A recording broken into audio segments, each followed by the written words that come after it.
Hi hello guys, அனைவருக்கும் வணக்கம். நம்ம டிஎன்பிஎஸ்சியில் நியூ சிலபஸ் வைஸ் வந்து உங்களுக்கு தமிழ் ஜிஎஸ் ரெண்டுமே நம்ம ரிவிஷன் பண்ண ஸ்டார்ட் பண்ணிட்டோம். ஃப்ரீ டெஸ்ட் வந்து போயிட்டுருக்கு. ஸோ தமிழில் வந்து பார்த்தீங்க அப்படின்னா இது வரைக்கும் 8 டெஸ்ட் வந்து கம்ப்ளீட் பண்ணிட்டோம். டெய்லி மார்னிங் டைம் வந்து தமிழ் டெஸ்ட் இருக்குது. ஸோ இன்னையிலேருந்து ஈவினிங்கில் வந்து பார்த்தீங்க அப்படின்னா ஜிஎஸ்சில் ஒவ்வொரு டாபிக் வைஸ் வந்து previous year question and answers வந்து பார்த்துடலாம். சரிங்களா? ஸோ இன்றைக்கி பாலிட்டியில் ஃபஸ்ட்டு டாபிக் இந்திய அரசியலமைப்பிலிருந்து வந்து ப்ரீவியஸில் என்னென்ன கொஷின்ஸ் வந்து கேட்டிருக்காங்க அப்படின்னு சொல்லிட்டு இந்த ஒரு வீடியோவில் வந்து பார்த்துடலாம். ஸோ இதில் வந்து பார்த்தீங்க அப்படின்னா ஒரு 25 to 35 கொஷின்ஸ் பக்கம் இருக்குது. ஸோ எந்த கொஷின்ஸ்க்கு கரெக்டாக ஆன்சர்ஸ் பண்ணுறீங்களா அப்படின்னு பார்த்துடலாம். உங்களோட மார்க்ஸை கமெண்ட் பண்ணுங்கள். உங்களோட டவுட் எதுனாலும் கமெண்ட் பண்ணுங்கள், பார்த்துக்கலாம். சரிங்களா? இப்போ தான் நம்ம சேனல் நீங்கள் ஃபஸ்ட் டைம் பார்க்குறீங்க அப்படின்னா மறக்காமல் சப்ஸ்கிரைப் பண்ணிவிட்டு பக்கத்தில் இருக்க பெல் ஐக்கானில் ஆளுங்க நோட்டிஃபிகேஷன் கொடுங்க. அப்போ தான் நம்ம போகிற ஃப்ரீ டெஸ்ட் எல்லாமே உங்களுக்கு முன்னாடியே வந்துடும். அது மட்டும் இல்லாமல் நம்ம பிடிஎஃப் நோட்ஸுமே நம்ம கொடுத்துட்ருக்கோம் நியூ சிலபஸ் வைஸை. இங்கே கீழே வந்து வாட்ஸ்அப் நம்பர் கொடுத்துருக்கோம், டிஸ்கிரிப்ஷன்லேயும் வந்து வாட்ஸ்அப் நம்பர் நாங்கள் கொடுத்துருக்கோம். சரிங்களா? இன்கேஸ் யாருக்காவது தேவைப்பட்டது அப்படின்னா தமிழ் ஜிஎஸ் கரண்ட் அஃபேர்ஸ் எல்லாமே பிடிஎஃப் நோட்ஸை நீங்கள் கலெக்ட் பண்ணிக்கலாம். ப்ளஸ் இந்த ப்ரீவியஸ் இயர் கொஷின் அண்ட் ஆன்சர்ஸுமே நீங்கள் கலெக்ட் பண்ணிக்கலாம். ஃபர்ஸ்ட் கொஷின் வந்து பாருங்கள். இந்திய அரசியலமைப்பு இயற்றப்படுவதற்கு எத்தனை ஆண்டுகள் எடுத்துக்கொள்ளப்பட்டனர்? இந்திய அரசியலமைப்பு இயற்றப்படுவதற்கு எத்தனை ஆண்டுகள் எடுத்துக்கொள்ளப்பட்டனர்?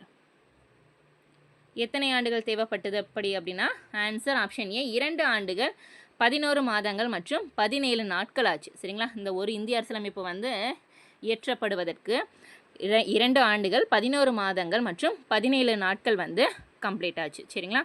ஸோ இத்தனை மினிமம் வந்து 3 இயர்ஸ்னு வச்சுக்கோங்களேன். 3 வருஷம் ஆச்சு இந்த இந்திய அரசியலமைப்பு வந்து உருவாக்குறதுக்கு. ஸோ ஆன்சர்ஸ் பண்ணிட்டே வாங்க. ஜிஎஸ் கொஷின்ஸ் வந்து கொஞ்சம் வீடியோவை பாஸ் பண்ணிவிட்டு ஆன்சர் பண்ணுங்கள். ஏன்னா கொஞ்சம் கொஷின்ஸ் வந்து பெரிய பெரிய சைஸில் இருக்கும்ல. ரெண்டாவது கேள்வி வந்து பாருங்கள். இந்திய அரசமைப்பு நிர்ணய சபை முதல் கூட்டத்தின் தற்காலிக தலைவராக தேர்வு செய்யப்பட்டவர் யார்? இந்திய அரசமைப்பு நிர்ணய சபை முதல் கூட்டத்தின் தற்காலிக தலைவராக தேர்வு செய்யப்பட்டவர் வந்து ஆப்ஷன் பி டாக்டர் சச்சிதானந்த சின்ஹா அவர்கள். டாக்டர் சச்சிதானந்த சின்ஹா அவர்கள். ஸோ இந்த ஒரு கொஷினுக்கு மட்டும் ஆன்சர்ஸ் இருக்கும், பார்த்துக்கலாம்.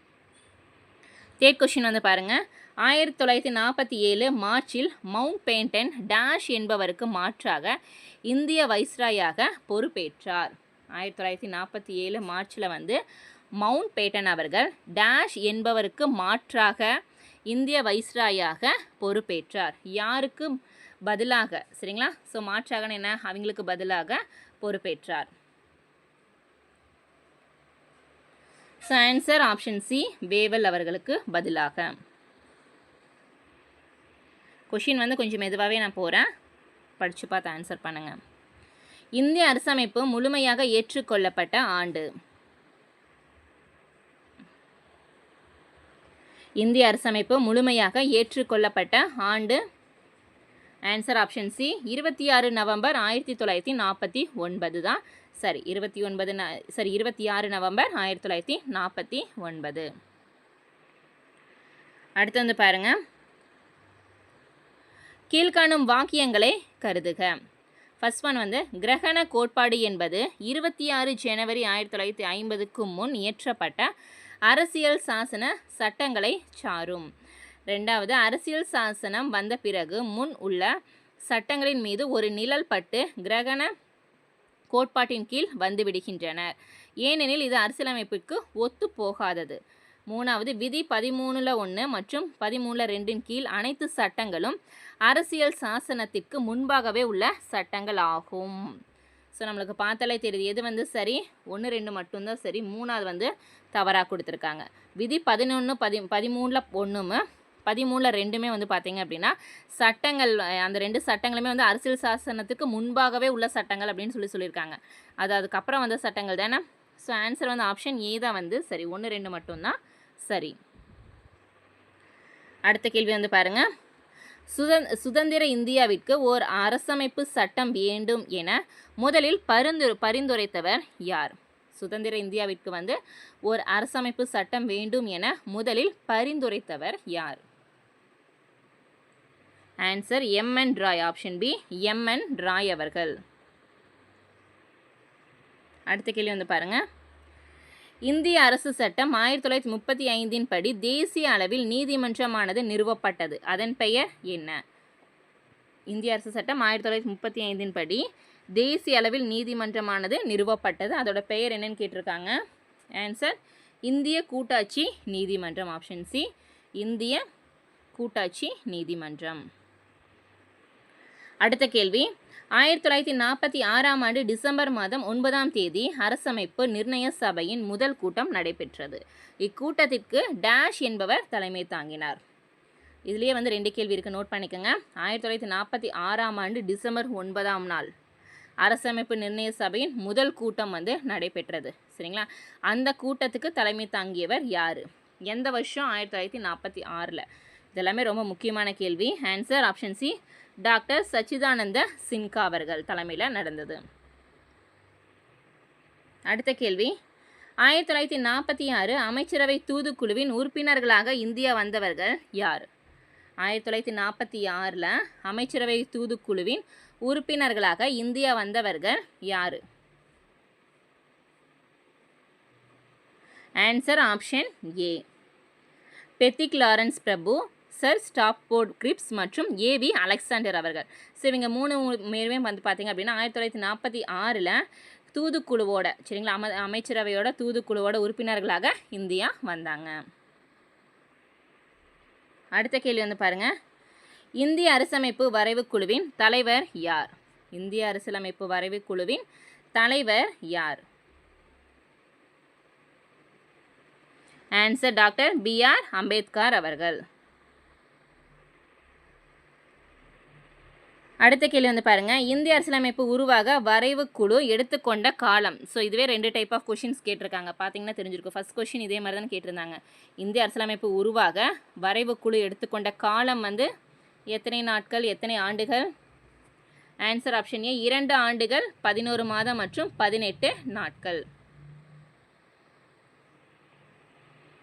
அடுத்த கேள்வி வந்து பாருங்கள், இந்திய மக்களுக்கு அதிகாரத்தை ஒப்படைக்கப் போகிறோம் என்ற தகவலை பொதுமக்கள் சபையில் அறிவித்தவர் யார்? இந்திய மக்களுக்கு அதிகாரத்தை ஒப்படைக்கப் போகிறோம் என்ற தகவலை பொதுமக்கள் சபையில் வந்து அறிவித்தவர் ஆன்சர் பிரதமர் அட்லி அவர்கள். ஆப்ஷன் டி பிரதமர் அட்லி அவர்கள். அடுத்த கேள்வி வந்து பாருங்கள், இந்தியா இறையாண்மை கொண்ட நாடாக உருவானது எப்பொழுதுன்னு கேட்டிருக்காங்க. இந்தியா இறையாண்மை கொண்ட நாடாக உருவானது வந்து எப்போ அப்படின்னா 15 ஆகஸ்ட் 1947 தான். அடுத்த கேள்வி வந்து பாருங்கள், அமைச்சரவை தூதுக்குழு திட்டம் அன்றைய காலச்சூழலில் கொண்டு வரப்பட்ட உன்னதமான திட்டம் என்று வர்ணித்தவர் யார்? அமைச்சரவை தூதுக்குழு திட்டம் வந்து அன்றைய காலச்சூழலில் கொண்டு வரப்பட்ட உன்னதமான திட்டம் என்று வர்ணித்தவர் யார்? ஆன்சர் காந்தியடிகள். ஆப்ஷன் பி காந்தியடிகள். அடுத்து வந்து பாருங்க, கூற்று காரணம் கொடுத்துருக்காங்க.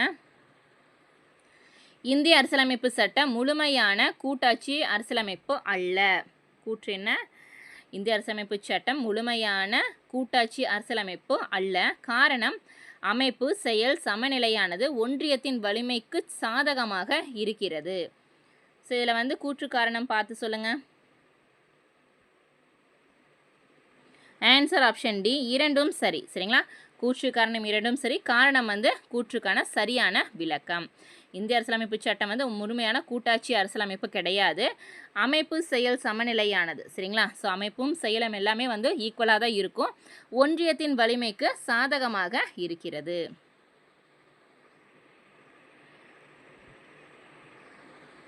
அடுத்த கேள்வி வந்து பாருங்கள், டாக்டர் சச்சிதானந்த சின்ஹாவை பற்றிய கூற்றுகள் கொடுத்துருக்காங்க. அவர் இச்சபையின் மூத்த உறுப்பினராக தற்காலிக தலைவராக தேர்ந்தெடுக்கப்பட்டார். அவர் இச்சபையின் துணைத் தலைவராக தேர்ந்தெடுக்கப்பட்டார். இச்சபையின் தலைவராக தேர்ந்தெடுக்கப்பட்டார். ஆன்சர் ஆப்ஷன் ஏதா வந்து சரி, ஒன்று மட்டும் சரி. அதாவது வந்து அவர் வந்து சச்சிதானந்த சின்ஹா அவர்கள் வந்து மூத்த உறுப்பினராக தற்காலிக தலைவராக தேர்ந்தெடுக்கப்பட்டார்.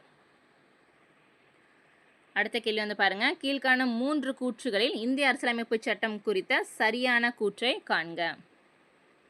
இந்திய அரசியலமைப்பு சட்டம் சமூகங்களில் கட்டமைக்கப்பட்ட ஓர் ஆவணம். இந்திய அரசியலமைப்பு சட்டம் என்பது எழுதப்படாத மரபுகளும் வழக்காறுகளும் ஆகும். 3வது, இந்திய அரசியலமைப்பு சட்டம் என்பது பாராளுமன்றத்தாலும் நீதிமன்றத்தாலும் உரை விளக்கம் செய்யப்படும் ஒரு பணுவல். இதில் வந்து எது வந்து சரின்னு கேட்டிருக்காங்க 3 கூற்றுகளில். ஆன்சர் ஆப்ஷன் பி 1, 3 மட்டும்தான் சரி. அதாவது வந்து இந்திய அரசியலமைப்பு சட்டம் அப்படிங்கிறது சமூகங்களால் கட்டமைக்கப்பட்ட ஓர் ஆவணம். சரிதான். அடுத்து வந்து 3வது வந்து பாருங்கள், இந்திய அரசியலமைப்பு சட்டம் அப்படிங்கிறது வந்து ஒரு பாராளுமன்றத்தாலும் நீதிமன்றத்தாலும் ஒரே விளக்கம் செய்யப்படும் ஒரு பணுவல். சரிங்களா? ஸோ அப்போ வந்து 1, 3 மட்டும்தான் சரி. அடுத்து கூற்று காரணம் வந்து பாருங்கள், பகுத்தறிவுடன் விவாதிக்கப்பட்ட ஓர் ஒழுங்குமுறை ஆவணமே இந்திய அரசியலமைப்பு சட்டம் ஆகும். ஸோ படித்தாலே புரியுதில்ல. ஸோ அப்போ இந்த கூற்று வந்து சரிதான். சரிங்களா?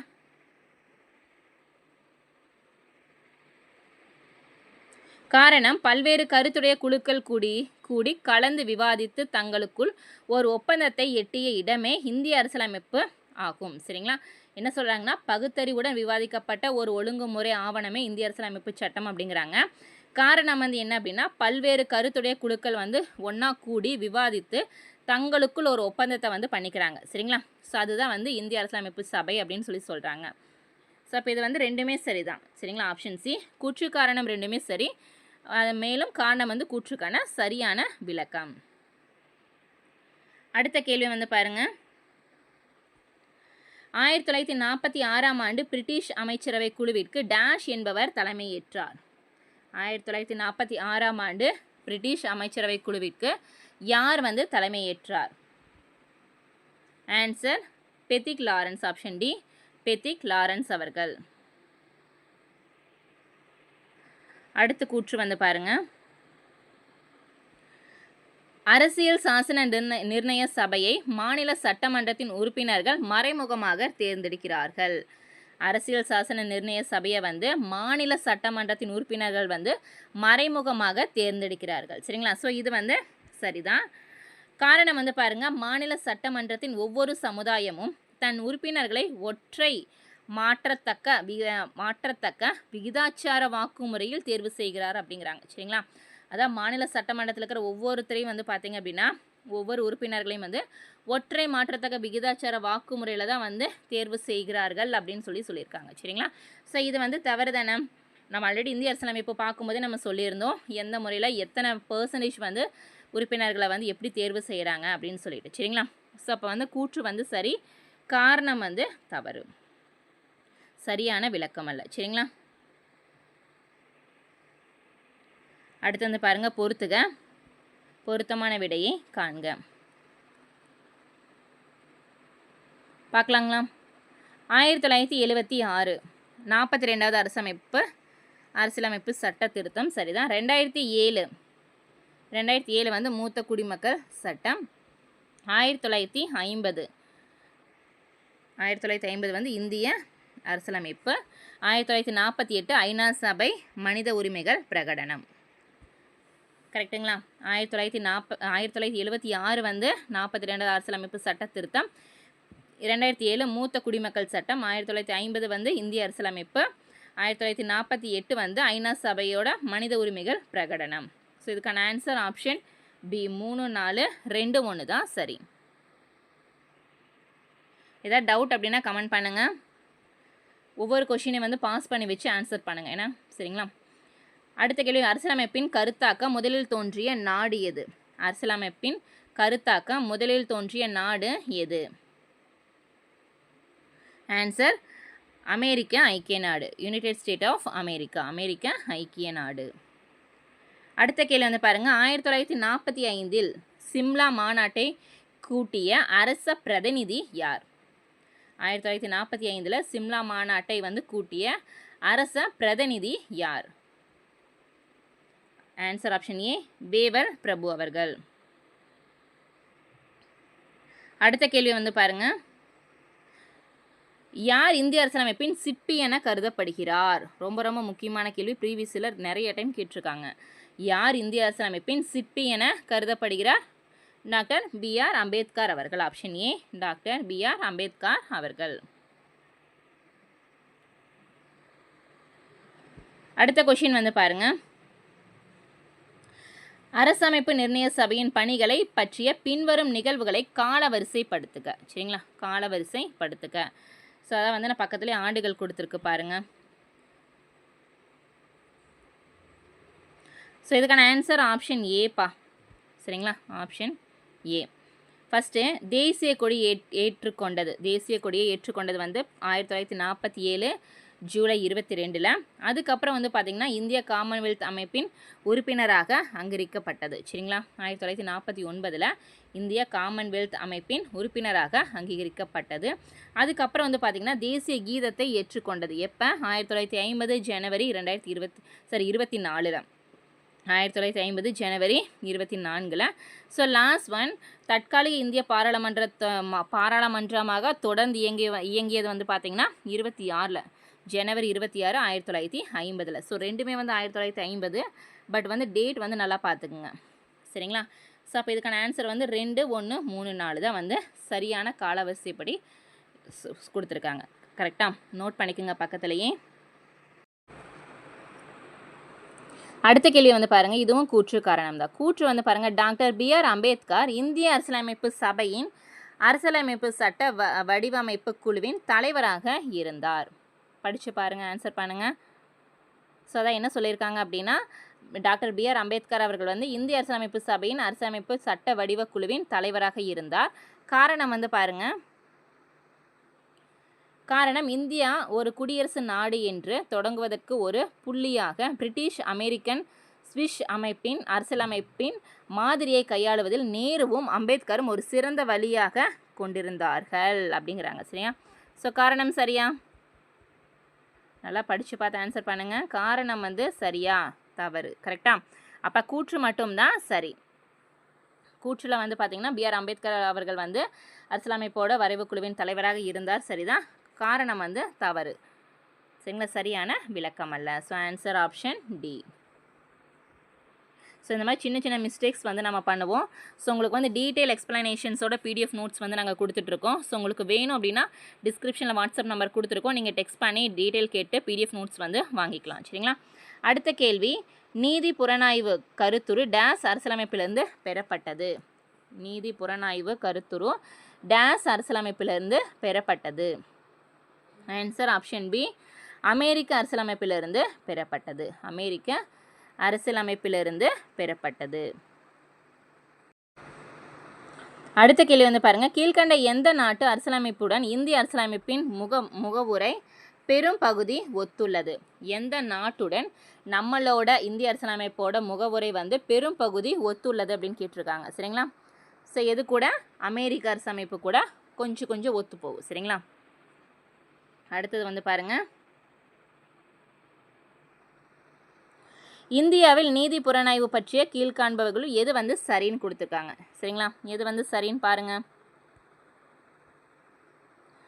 இந்தியா நீதி புலனாய்வு என்ற கருத்துருவை அமெரிக்காவிலிருந்து பெற்றது. சரிதான். ஒன்றிய மற்றும் மாநில சட்டங்கள் இரண்டும் உச்சநீதிமன்றத்தின் நீதி புலனாய்வுக்கு உட்படும். ஒன்றிய மற்றும் மாநில சட்டங்கள் ரெண்டுமே வந்து பார்த்திங்கன்னா உச்சநீதிமன்றத்துக்கு கீழே நீதி புலனாய்வுக்கு வந்து உட்படும். சரிதான். 3வது, அரசமைப்பு சட்டப்பிரிவு 13B வந்து நீதித்துறை மறு ஆய்வு செய்வதை தடுக்கிறது. இந்த சட்டப்பிரிவுகள் ரொம்ப முக்கியம். சரிங்களா? நம்ம ஆர்டிகல்ஸ்க்குனே தனி PDF நம்ம கொடுத்துருக்கோம். ஒவ்வொரு ஆர்டிகல்ஸும் எதுக்கு அப்படின்னு சொல்லிட்டு. ஸோ கண்டிப்பாக வந்து பிகினர் இருந்தீங்க அப்படின்னா PDF நோட்ஸ் வந்து கலெக்ட் பண்ணி ப்ரிப்பேர் பண்ணிக்கோங்க. சரிங்களா? ஸோ இது வந்து தவறு. அப்போ எது வந்து சரி? 1, 2 மட்டும்தான் சரி. ஆப்ஷன் ஏ தான் வந்து சரி. அடுத்து வந்து பாருங்கள், மேட்ச் த ஃபாலோயிங். கீழ்கண்டவற்றை பொறுத்துக. அமெரிக்க அரசியல் சாசனம். அமெரிக்க அரசியல் சாசனம் அப்படிங்கிறது உச்சநீதிமன்ற நீதிபதிகளை பதவியிலிருந்து நீக்கும் முறை. ஜெர்மனியின் வெய்மர் அரசியல் சாசனம் வந்து நெருக்கடி காலத்தில் அடிப்படை உரிமைகளை நிறுத்தி வைத்தல். ஸோ இது வந்து பார்த்திங்க அப்படின்னா அரசியல் சாசனம் அது வந்து எதுக்காக கொண்டு வந்தாங்க அந்த சாசனம் அப்படிங்கிற மாதிரி கொடுத்துருக்காங்க. சரிங்களா? அமெரிக்க அரசியல் சாசனம் வந்து உச்சநீதிமன்ற நீதிபதிகளை வந்து பதவியிலேருந்து நீக்கிறக்காக கொண்டு வந்தது. பதவியிலேருந்து நீக்கிற முறைக்கு வரும் அது. சரிங்களா? ஜெர்மனியின் வெய்மர் அரசியல் சாசனம் வந்து நெருக்கடி காலத்தில் அடிப்படை உரிமைகளை வந்து நிறுத்தி வைக்கிறதுக்காக. பிரிட்டிஷ் அரசியல் சாசனம் வந்து ஒற்றை குடியுரிமை. ஐரியஸ் அரசியல் சாசனம் வந்து பாராளுமன்றத்தின் மேலவைக்கு பிரதிநிதிகள் நியமனம். ஸோ நம்ம சொல்லியிருந்தோம், ஒவ்வொரு சாசனம் வந்து நம்ம இந்தியாவை வந்து யாரை ஃபாலோ பண்ணுறாங்க, மாதிரியை ஃபாலோ பண்ணுறாங்க அப்படின்னு பார்த்துருந்தோம்ல. ஸோ அதில் வந்து டீட்டெயிலாக உங்களுக்கு இருக்கும். அதுதான் இதில் கொடுத்துருக்காங்க. சரிங்களா?